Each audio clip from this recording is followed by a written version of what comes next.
இணைய என்ன வேணாலும் பண்ணுங்க, பழி வாங்குங்க. சிஎம் சார் நீங்கள் வந்து என்னுடைய தொண்டர்களை பழி வாங்காதீங்கன்றார். எவ்வளவு பெரிய கேடுகட்டத்தோடைய உச்சம் பாருங்க. முதலமைச்சருங்க அவர் வந்து விஜய் மீது குற்றச்சாட்டை வைக்கலாம் வெளிப்படையாக. ஆனால் முதலமைச்சர் ஒரு வீடியோ வெளியிட்டார்ல, அதில் என்ன சொன்னார்?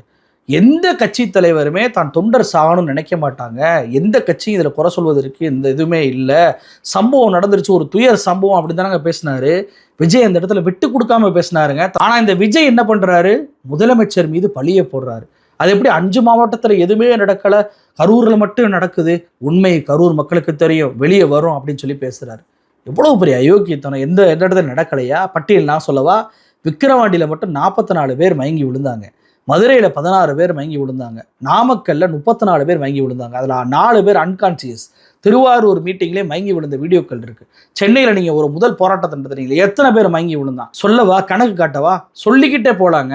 ஒவ்வொரு மீட்டிங்லையுமே திட்டமிட்டு இவர் ஏற்படுத்தக்கூடிய தாமதத்தினால சாப்பிடாம இருந்து, பாத்ரூம் போகாமல் இருந்து, டீஹைட்ரேட் ஆகி அத்தனை பேரும் உயிருக்கு போராடி அவரை பார்க்கணும் அப்படின்றதுக்காகவே ஒன்று கூடியிருக்கா. மரத்து மேலே ஏறுறான், ஜென்ரேட்டர் ரூம்குள்ளே போகிறான். இது யாராவது தடுத்தார் அவர் விஜய்? நான் என்ன கேட்குறேன், இன்னைக்கு ஒரு ஆளுங்கட்சியோட சதின்னு சொல்கிறாருல, வந்து கம்பு வச்சு அடித்தாங்க, கத்தியை வச்சு கீறினாங்கன்றாருல, இவர் முன்னாடி தான் நடந்திருக்கும். அது உடனடியாக போலீஸ் ஏங்க தடியடி பண்ணுறீங்க என்னுடைய தொண்டர்களை அப்படின்ற வார்த்தையை அவர் கேட்டிருக்கலாம்ல, ஏன் கேட்கல? இப்போ போலீஸ் தடியடி நடத்தினாலும் பரவாயில்ல, அமைதியாக இருப்பேன்னு இருந்தீங்களா?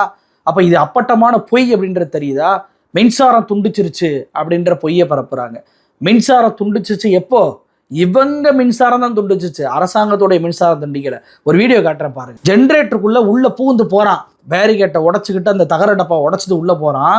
ஜென்ரேட்டர்ல கரண்ட் பாஸ் ஆகிட்டு இருக்கு. ஏன்னா அந்த ஜென்ரேட்டரை வச்சு தான் விஜய்க்கு வந்து அந்த ஃபிளாஷ் லைட்டை வச்சு வெளிச்சம் கொண்டு வந்திருக்கிறாங்க. அப்போ இந்த ஜென்ரேட்டருக்குள்ள போய் ஏறினோடனே கருகி செத்து போயிடுவான், சாக்கடைச்சு செத்து போயிடுவான்றதுக்காக தாவேக்கா துண்டு போட்ட நிர்வாகி தான் ஜென்ரேட்டர் ஆஃப் பண்ணுறாரு. நீங்கள் அந்த வீடியோ காட்சியை பார்த்தாவே தெரியும். ஆஃப் பண்ண உடனே அந்த பகுதி மட்டும்தான் ஆஃப் ஆகிருக்கும். ஒரு ஃபோட்டோ காட்டுறேன் பாருங்க. அதில் மின்சார விளக்கு எரிஞ்சுக்கிட்டு இருக்கும். ஜென்ரேட்டர் ஆஃப் ஆகி இருட்டாக இருக்கக்கூடிய பகுதியில் இருந்தாலும் கூட மின்சார விளக்கு எரிஞ்சுக்கிட்டு இருக்கும். ஏன்? மின்சாரத்தை தமிழ்நாடு அரசு கட் பண்ணலை. இவங்க தான் ஜென்ரேட்டர் மேலே ஏறினதுனால மின்சாரத்தை கட் பண்ணியிருக்கிறாங்க. அந்த ஃப்ளாஷ் லைட்டை மட்டும் கட் பண்ணியிருக்கிறாங்க. அப்போ இவங்களே மின்சாரத்தை கட் பண்ணிட்டு, அது தப்பு சொல்லலை, கட் பண்ணதுனால தான் உயிர் பொழைச்சான், இல்லைனா கருகி இருப்பான் கரண்ட்டில். அப்போ இவங்களே வந்து மின்சாரத்தை துண்டிச்சிட்டாங்க அப்படின்றாங்க.